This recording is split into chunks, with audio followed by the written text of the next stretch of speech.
جی مولانا، قبولیت دعا کی شرائط قبولیت دعا کی شرائط میں سے ایک تو یہ ہے کہ جس چیز کے لیے آپ دعا کرنا چاہتے ہیں اس کے لیے جو محنت اور عمل درکار ہے وہ آپ نے پہلے کیا. دوائی لی ہے، وہ کھائیے، پھر دعا کرے اللہ مجھے شفا دے. اور اگر نہ کسی کے پاس آپ جاتے ہیں، نہ تشخیص کراتے ہیں، نہ علاج کراتے ہیں، یا اللہ مجھے شفا دے، بھئی اللہ نے کوئی قانون اور ضابطے مقرر کیے، اس کے تحت ہی کام کرے گا.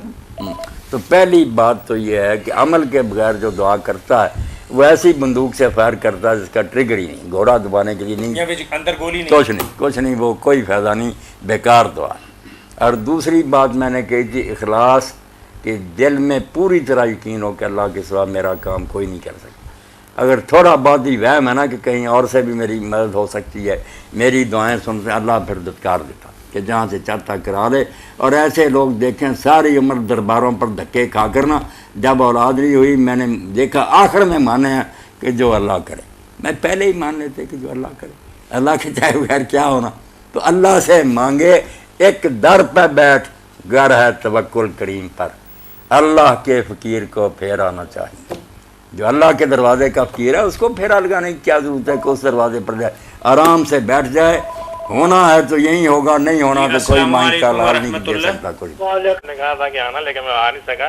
جی جی، کیا حال ہے آپ کے؟ ٹھیک ہے؟ الحمدللہ بالکل خیریت ہے. سر قرآن پاک کی ایک آج ہے اپنا سورۃ توبہ کی. ہاں ہاں سن رہے جی، سن رہے ہیں آپ کی بات. سورۃ توبہ میں 74 آیت نمبر ہے. آیت نمبر یہی آیت ہمارے قریب ایک بہت بڑی کوٹھی ہے، وہاں پہ انہوں نے بہت بڑی لکھ کے نا، جس طرح اپنے گھروں پہ ہم لکھتے ہیں نا کلمہ شریف لکھتے ہیں یا ھذا من فضل ربی لکھتے ہیں.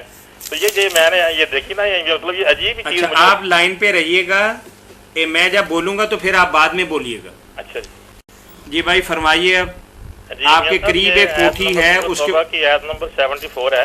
جی جی، میں پڑھ کے سناتا ہوں. اعوذ باللہ من الشیطان الرجیم، بسم اللہ الرحمن الرحیم. وما نقموا الا ان اغناهم اللہ ورسولہ من فضلہ. جی جی، یہ انہوں نے لکھا ہوا ہے. تو یہ میرے جو میں نے ترجمہ دیکھا ہے اس میں آ کے، تو مجھے تھوڑا سا اس میں جو میرے پاس قرآن پاک ہے اس میں یہ ترجمہ لکھا ہوا ہے. اور وما نقموا، اور نہیں خشمناک ہوئے وہ مگر اس پر کہ غنی کر دیا یعنی اللہ تعالیٰ نے اور اس کے رسول نے اپنے فضل و کرم سے. جی جی، یہ مجھے تھوڑا سا لگا کہ اس نے اللہ تعالیٰ نے اور اس کے رسول نے اپنے فضل و کرم سے ان کو غنی کر دیا. اس کا مجھے میاں صاحب میں سن رہے ہیں سن رہے ساری بات آپ کی بات. سورۃ توبہ جی، آیت نمبر سورۃ توبہ سن لی جی. مل گئی ہے جی آپ کو آیت. بھائی کا کہنا یہ ہے کہ آیت کریمہ میں یہ لکھا ہو کہ اللہ اور اس کے رسول نے اپنے فضل و کرم سے ان کو غنی کر دیا. تو اس میں اللہ کے رسول علیہ السلام کی طرف بھی نسبت ہے کہ آپ نے اپنے فضل سے نا ان کو غنی کر دیا. جی جی، وما نقموا، ہاں، وما نقموا الا ان اغناهم اللہ ورسولہ من فضلہ. بالکل ٹھیک. آپ وہ خاص نقطہ بتائیں گے جو آپ کے ذہن کے لیے نقطہ ہے ان کا. میاں صاحب میں سمجھ گیا، میاں صاحب مولانا صاحب سمجھ گیا نقطہ میرا. ٹھیک ہے، نقطہ جو ہے نا وہ میاں صاحب ان کے ذہن میں وہ سمجھ گیا. جی جی، اس آیت سے لوگوں نے یہ استنباط کیا کہ اللہ کے رسول بھی لوگوں پر فضل فرماتے ہیں اور کرتے ہیں. مگر یہ آپ خود ہی دیکھ رہے ہیں کہ واقعی اغنا کی نسبت تو رسول کی طرف بھی ہے، کیونکہ زکوٰۃ دے کر آپ نے ان لوگوں کو غنی کر دیا تھا. منافقین کی بات یہ آ رہی نا کہ پہلے یہ بھوکے مرتے تھے اور جب رسول اللہ مدینہ میں آئے اور آپ نے مال غنیمت میں اور زکوٰۃ میں ان کو دیا، اب یہ کھاتے پیتے ہو گئے، تو اس کا یہ پھل دے رہے ہیں کہ اللہ کے رسول کی مخالفت کر اللہ کی. مگر فضل آپ دیکھتے ہیں من فضل ہی یہ واحد ہے. اور آگے کس کا یہ فضل مغالطہ لگ سکتا تھا کہ رسول قریب ہے، ساتھ ہی آگے آ گیا وَمِنْهُمْ مَنْ عَاهَدَ اللَّهَ لَئِنْ آتَانَا مِنْ فَضْلِهِ. یہی لوگ ہیں جو پہلے وعدے کرتے رہے اللہ سے کہ اگر وہ ہمیں اپنے فضل سے، صرف اللہ دے گا ہم صدقہ کریں. پھر فَلَمَّا آتَاهُمْ مِنْ فَضْلِهِ، جب اس اللہ نے اپنے فضل سے ان کے دیا، اس لیے یہ فضل میرا بھائی صرف اللہ کا ہے، اس نے کیا ہے. مگر رسول کے ہاتھوں سے چونکہ زکوٰۃ اور غنیمت ملی انہیں، اس لیے رسول اللہ نے غنی کیا. ایک آدمی غریب آپ کے پاس آیا، آپ نے زکوٰۃ دی اور کنگال تھا، اب کاروبار اس کا ٹھیک ہو گیا تو دنیاوی لحاظ سے کہہ سکتے ہیں کہ آپ نے اس کو غنی کیا. مگر اللہ تعالیٰ نے اس لیے کہ مغالطہ نہ ہو اگلی آیتوں میں بار بار کھول دیا کہ انہوں نے اللہ سے فضل مانگا تھا، اللہ نے ہی فضل کیا اور ان کو دیا.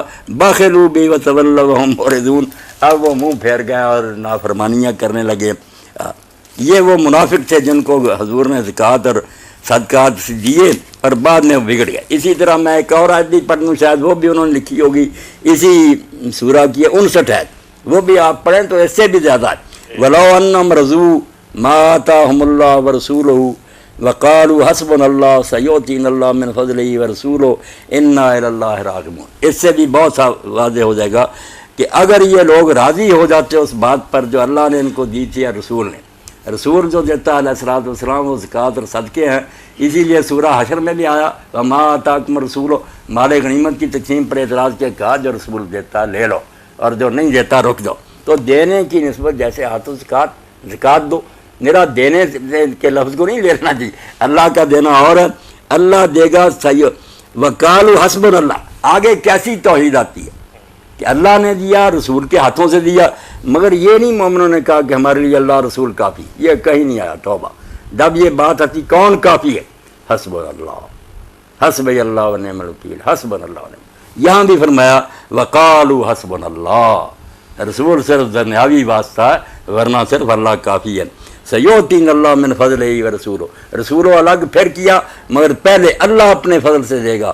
اور پھر توحید کا جملہ انا الی اللہ راغبون، ہم نہیں رسول کی طرف کوئی رغبت رکھتے کہ وہ ہمیں دے گا، رغبت ہماری صرف اللہ، الی اللہ پہلے آیا کہ رغبت اللہ کی طرف ہے، دھیان اسی کی طرف دے گا، پھر رسول کو بھی توفیق ہو جائے گی. ورنہ اسی سورہ میں کہ جب لوگ آئے کہ یا رسول اللہ ہمارے پاس سواریاں نہیں، ہم جانا چاہتے ہیں میدان احد میں، تبوک میں، ہمارے لیے سواریوں کا انتظام کریں، تو اللہ کے رسول علیہ السلام نے صاف کہہ دیا لا اجدکم اذا ما اتوک لتحملهم قلت لا اجد ما احملک. آپ نے صاف کیا کہ جب میرے پاس تو کوئی سواریاں نہیں، دن پر میں سوار کر بے بسی ظاہر کر دی.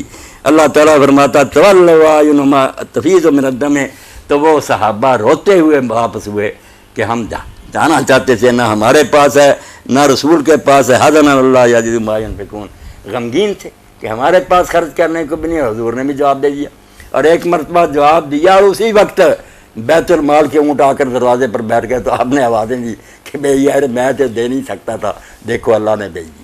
تو دینے کی نسبت کو کیا کرنا، یہ تو کئی بار آتا لوگ زکوٰۃ دیتے ہیں، دنیاوی دینا لینا اور ہے. ان سب آیتوں میں زکوٰۃ اور مال غنیمت کی بات ہے، وہ غنی کرنا. باقی جو ہے نا حسبنا اللہ الی اللہ راغبون سیؤتین اللہ من فضلہ، سارا اللہ کا کام. جی ٹھیک، جزاک. سر جی میں نے یہ مولانا صاحب سے پوچھنا ہے فتاوی آن لائن میں ہاں ہاں کہ مولانا صاحب نے ابھی کہا ہے کہ صرف اللہ سے مانگو، ہاں ہاں ٹھیک ہے، اللہ نے تو دینا ہی دینا ہے، تو اللہ نے وسیلہ نہیں بتایا. ہاں ٹھیک ہے مولانا وضاحت کرتے ہیں آپ کی بات، بہت اچھی بات آپ نے پوچھی ہے، بہت اچھی بات میری بہن آپ نے بالکل پوچھی ہے. بتائیں گے مولانا، وسیلے والی بات بڑی وضاحت کے ساتھ بتائیں. بہت اچھا ہو گیا، یہ دعا کا موضوع چل رہا نا. بات میری بہن دعا کی ہو رہی ہے. ایک مانگنا تھا، میں کہتا ہوں کسی سے مجھے 10 روپے دو، کسی ملازم سے کہتا ہوں گلاس پانی کا لے آؤ، یہ وہ دعا نہیں جس کی بات ہو رہی ہے. آپ تو سمجھدار ہیں، دعا کا مرحلہ آتا ہے جب اسباب جو ہے نا وہ بالکل بیکار ہو جاتے ہیں، مخلوق کی حد سے وہ بات آگے نکل جاتی ہے. کوئی فرشتہ نبی وہ کام نہیں کر سکتا، وہ صرف اللہ کے کرنے کا. جو مخلوق کے کرنے کے نا کہ میں ڈاکٹر کے پاس جاتا ہوں، شرک نہیں ہے. وہ ہو سکتا ہے میرے سے گھٹیا ہو، ہندو ہو، سکھ ہو، میں اس پر لعنت بھیجتا ہوں، میں کوئی اس کا ادب تعظیم نہیں کرتا، مگر یہ دنیا کے کام لے رہا ہے. اس کی بات نہیں میری بہن ہو رہی، بات دعا کی ہو رہی. اسی لیے میں نے کہا تھا دعا کا موضوع کھولنا. دعا کیا کہ جب آدمی سمجھے کہ اس کو کسی اسباب کی ضرورت نہیں، نہ دوائی کی، نہ پیسے کی، نہ روٹی کی. مخلوق کا حال یہ کہ اس کے پلے ہوگا تو دے گا، ورنہ نبی علیہ السلام بھی کہہ دیں گے لا اجد ما احملکم علیہ، میرے پاس تو سواری نہیں ہے، میں کہاں سوار کروں. یہ قرآن میں آتا ہے جب تبوک میں، اللہ نہیں کہے گا، اللہ نے صرف کون کہنا اور ہو جانا. یہ اختیار ہے جس کو دعا کہتے ہیں، کہ جب اللہ تعالیٰ کو سمجھے نا کہ اس کو کسی سامان کی ضرورت نہیں، یہ سمجھ کر آپ نے کسی ولی نبی سے مانگا تو میری بہن ایمان ہی گیا. اور سنا سرا چپ کریں، اور اگر صرف یہ سمجھتے رہیں تھوڑی سن لیں، چپ رہے پہلے رہے. اگر یہ سمجھیں کہ اللہ کے عاجز بندے ہیں، مخلوق ہے، ڈاکٹر کیا اور یہ امیر آدمی کیا، نبی ولی کیا، جو اللہ نے ان کے پاس ہے کچھ یہ دینے کی طاقت دی، وہ مانگ لینا بھی جائز ہے، وہ بھی دیتے ہیں، ثواب ہوتا نہیں. مگر جو چیزیں نہیں نا ان کے پلے ہوتی، میں ایک شخص سے کہہ رہا ہوں مجھے روٹی دو، وہ کہتا میرے پاس سے سچ نہیں، پتہ چل گیا یہ خود محتاج ہے. اللہ نہیں کہے گا، اللہ نے تو جب کسی چیز کا ارادہ کرنا کون ہو جا. یہ تکوینی اختیار سمجھ کر نا رائی برابر بھی کہ اسباب کے بغیر صرف چاہنے سے اس کے ہو جائے گا، یہ شرک ہے۔